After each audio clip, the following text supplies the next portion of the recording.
Lavrov affirme la conclusion d'un accord russo-américain sur la tenue d'une rencontre entre des experts des deux pays à la fin du mois en cours pour préparer à la conférence internationale sur la Syrie.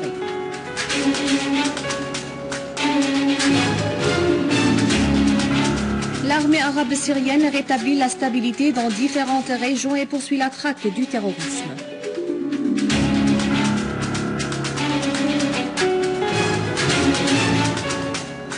Décès du grand poète syrien Souleymane Laïssa qui a chanté l'enfance et la patrie.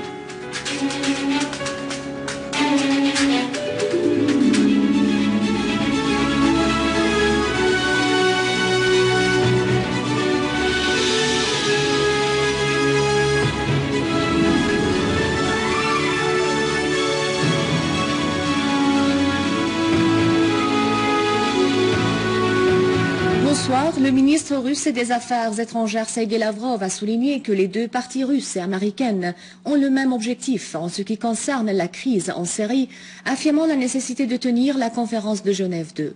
Lors d'une rencontre tenue à Washington entre les ministres des Affaires étrangères et de la Défense des deux pays, Lavrov a souligné que les deux parties affirment la nécessité de tenir la conférence de Genève 2 et d'exécuter les décisions du G8.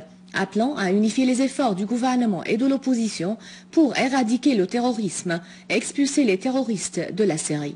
Par ailleurs, Lavrov a souligné que son pays s'est convenu avec la partie américaine de tenir une rencontre commune à la fin du mois en cours au niveau des experts pour examiner les préparatifs à la conférence internationale sur la Syrie prévue à Genève. Le Kremlin a fait savoir que le président russe Vladimir Poutine n'avait pas discuté avec le chef des services de renseignement saoudien, Bandar Ben Sultan, de la coopération militaire et technique.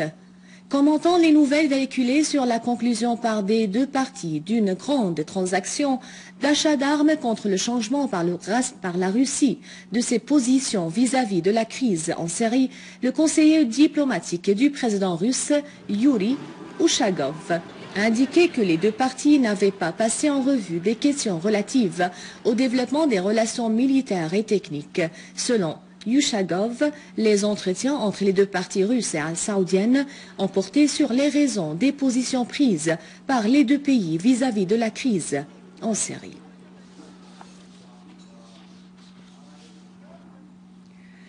Prakash Karat, secrétaire général du Parti communiste marxiste en Inde, a fermement condamné les actes terroristes perpétrés par des groupes armés en Syrie. Il a insisté sur la solidarité du peuple indien avec le peuple syrien dans son épreuve et le soutien de son pays à la Syrie. Lors d'une rencontre avec l'ambassadeur de la Syrie en Inde, Riyad Abbas, au siège du parti à New Delhi, Karat a exprimé la profonde préoccupation de son pays envers la politique de certains pays arabes et voisins soutenant le terrorisme en Syrie.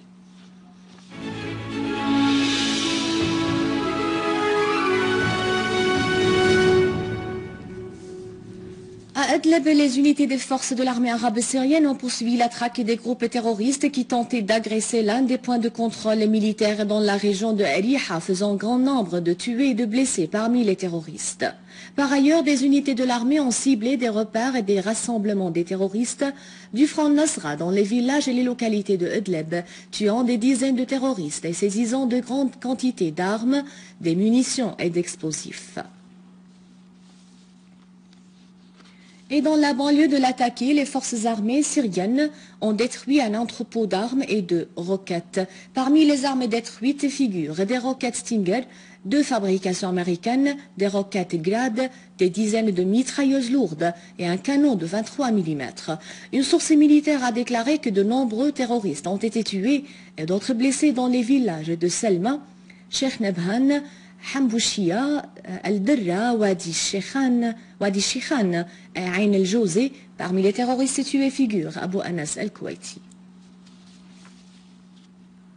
Et à Daraa et sa banlieue, les unités de l'armée arabe syrienne ont liquidé grand nombre de terroristes et détruit plusieurs repères des groupes terroristes, y compris les armes et les munitions. Des unités de l'armée ont en outre saisi 30 mines anti-chars à Jbeili à Daraa al-Balad et à Tel Shhab, Tbenna, Jemla, Til, Nawa, Jbeili, Imkhel et Hif dans la banlieue de Daraa.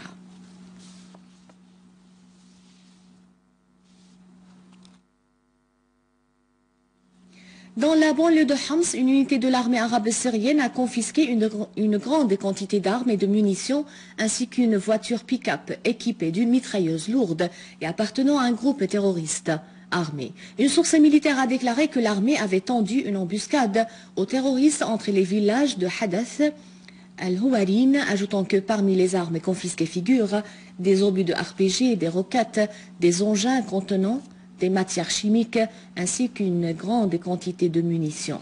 Selon la même source, de nombreux terroristes ont été tués, dont certains de nationalité saoudienne.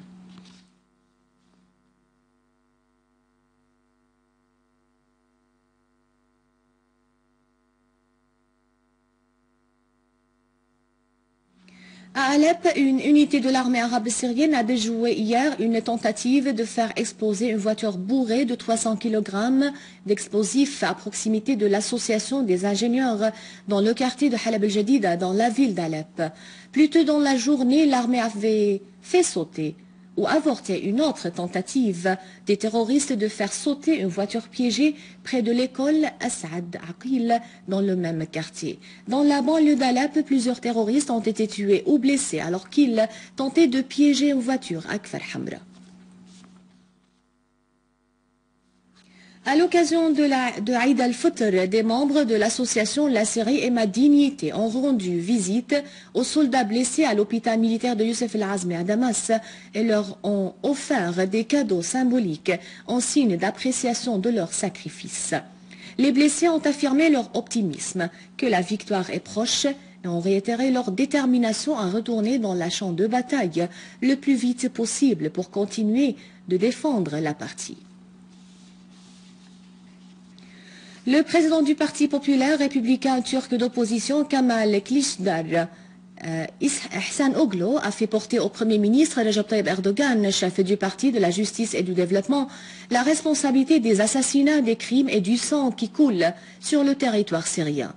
Ihsan Oglu a précisé que la politique du gouvernement Erdogan envers la Syrie est criminelle et dangereuse, et ceci depuis le début de la crise.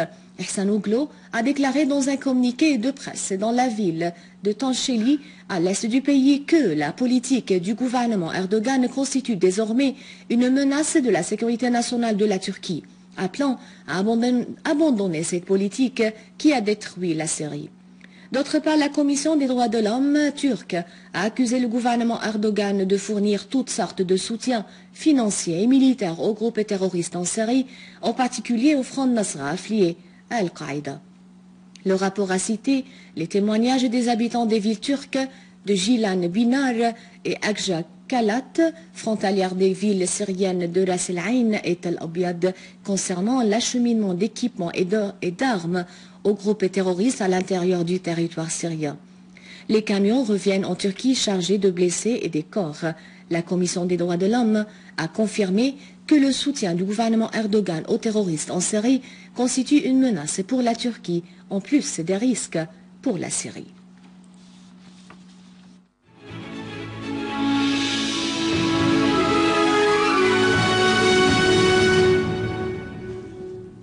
L'Union des écrivains arabes a fait part du décès vendredi à Damas du grand poète syrien Souleymane El-Aissa. Né en 1921 dans le village de Nouaïria à Alexandrette, Souleymane El-Aissa est l'un des plus illustres poètes contemporains syriens. Le quartier qui le vit naître porte le nom poétique de Jardin d'Oronte. Ce village est situé à 20 km à l'ouest de la ville d'Antioche. Son premier maître d'école est son propre père, Cheikh Ahmed El-Aissa. Il commence à écrire de la poésie à l'âge de 9 ans. Souleymane El-Aissa compose son premier recueil à Nouaïria. Ce premier livre poétique est le reflet de la misère et des chagrins des habitants de son village. Il continue ses études à Antioche. C'est précisément à ce moment-là que la province d'Alexandrette, qui comprend la ville d'Antioche, est retranchée de la Syrie. Des milliers de familles arabes quittent la région pour la Syrie, parmi elles la famille du poète. Le jeune Souleymane poursuit sa scolarité dans plusieurs lycées de Hama, Latakia et Damas. En 1947, Souleymane El-Aissa se rend à Bagdad, où il entre comme étudiant à l'école normale supérieure. Après avoir obtenu son diplôme, il revient en Syrie et s'installe à Alep, où il enseigne la langue et la littérature arabe. En 1967, il est nommé inspecteur général de l'arabe au ministère de l'Éducation. En 1969, Souleymane El-Issa devient l'un des fondateurs de l'Union des écrivains arabes en Syrie. Le poète visite presque tous les pays arabes et effectue des voyages dans plusieurs autres pays. Avec la collaboration de son épouse, Dr Malaka Abiad, il traduit plusieurs ouvrages de la littérature anglaise. Il adapte également en arabe les œuvres de nombreux poètes et écrivains francophones. Au mois d'octobre 1982, l'Union des écrivains afro-asiatiques lui décerne le grand prix Lotus de poésie. En 1984, son œuvre poétique pour enfants est couronnée par l'Organisation arabe pour l'éducation, la culture et les sciences qui l'honore de ce grand prix.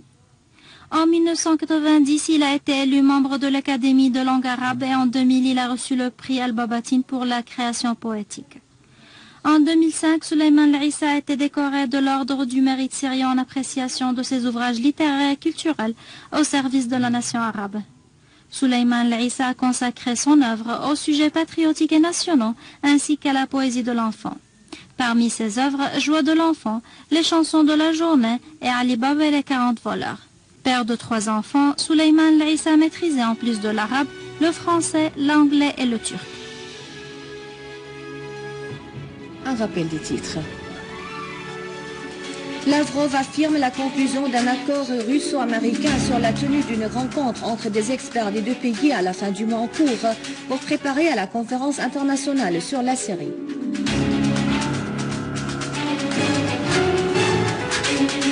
L'armée arabe syrienne rétablit la stabilité dans différentes régions et poursuit la traque des terroristes.